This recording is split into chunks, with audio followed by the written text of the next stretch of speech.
আচ্ছা, যে আসন্ন যে ত্রয়োদশ জাতীয় সংসদ নির্বাচন আছে, ওই নির্বাচন উপলক্ষে আপনারা জানেন যে বাংলাদেশ সেনাবাহিনী সারা বাংলাদেশে একত্রে কাজ করে যাচ্ছে একটি সুষ্ঠু এবং সুন্দর নির্বাচন দেওয়ার জন্য। আমাদের রংপুর অঞ্চলেরও বিভিন্ন জায়গায় নিয়মিত টহল পরিচালনা করা হচ্ছে। আমরা আপনাদের মিঠাপুকুর উপজেলার দায়িত্বে আছি।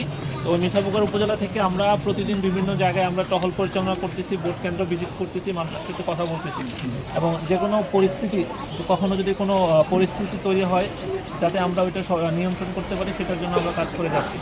তো সেজন্য আমরা চাই আপনাদের একটি সুষ্ঠু এবং সুন্দর নির্বাচন উপহার দেওয়ার জন্য আপনাদের আমাদের সহযোগিতা প্রয়োজন। যে আপনারা আমাদের সাথে সবসময় যোগাযোগ রাখবেন। আমরা আপনাদেরকে আমাদের একটা যোগাযোগ নাম্বার দিয়ে যাব, যেটা দিয়ে আপনারা যদি কখনো কোনো থ্রেট ফেস করেন যে ভোট কেন্দ্রে যেতে দিচ্ছে না বা আপনাদেরকে কোনো বাধা দিচ্ছে, কেউ বা ভয়ভীতি দেখাচ্ছে, তখন আপনারা আমাদের সাথে যোগাযোগ করবেন এবং ইনশাল্লাহ আমরা আছি এবং ভোট পর্যন্ত আমরা সবসময় আপনাদের সাথে থাকবো এবং বাংলাদেশ সেনাবাহিনী, আমাদের মাননীয় সেনাবাহিনী প্রধানের ম্যান্ডেট অনুযায়ী দেশ ও জাতিকে একটা সুন্দর ফ্রি এবং ফেয়ার ইলেকশন আমরা উপহার দিব। ঠিক আছে, থ্যাংক ইউ, ভালো থাকবেন। সবাই তোলেন, আমি বলছি সবাই তোলেন।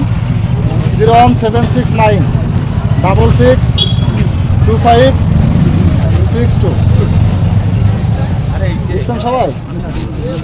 এটা হলো আমাদের ক্যাম্প কমান্ডার স্যারের নাম্বার। আর আমাদের কন্ট্রোল সেল আছে, যদি ক্যাম্প কমান্ডার স্যার কখনো এরকম হয় বিজি থাকে না ধরেন, তাহলে 62 একটা 62 বলছে না, শেষের 2কে শুধু 3 বানাবেন। এটা কন্ট্রোল সেল আমাদের অনেক